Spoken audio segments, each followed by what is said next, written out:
An Appalachian Skinwalker is much different than the Navajo Skinwalker. Okay, the first difference is that a Navajo Skinwalker, right, is conjured up by a medicine man, whereas an Appalachian Skinwalker is conjured up by a witch in the Appalachia who uses black magic.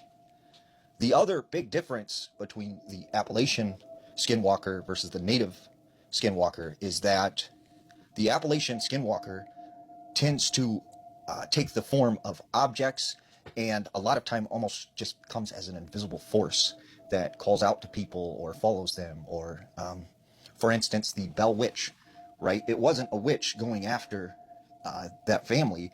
It was a skinwalker that was conjured up to harm and, terrify that family. So I got a story for you. This is a true story now, and I'm going to show you a picture as well. So there's a man named Donald. Donald was an avid hunter and trapper. He lived near the North Carolina-Tennessee border up in the Appalachian Mountains. And one day, he's out hunting, and he's in the middle of the woods. And he set up, in this deer stand. And he'd been out there all day, and he's, had been hunting for the whole week, so he was getting tired. He falls asleep and dozes off. Well, when he awakes, it's now nighttime and it's gotten dark.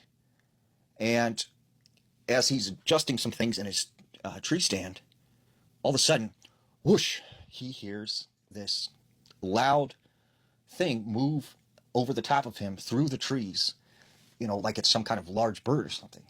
And he thinks it's odd because, he hasn't seen, birds that big in that area.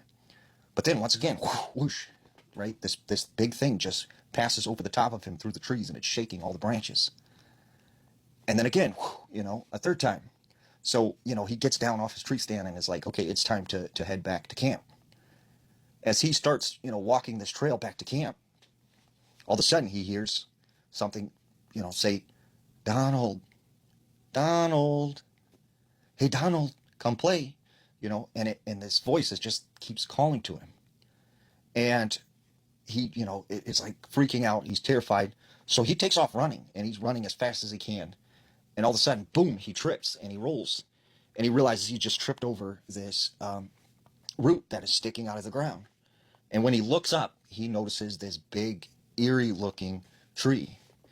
And, it has no leaves on it, but it has branches that almost look like hands, and it looks like it has a face.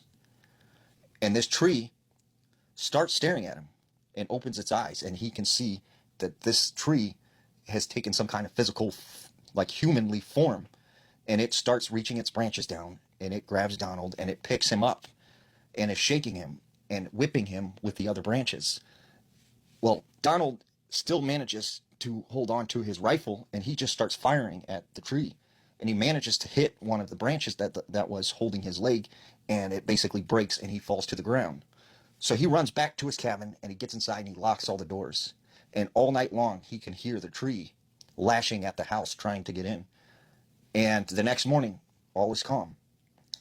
But he notices outside, there's the tree. It has moved. It's next to the cabin.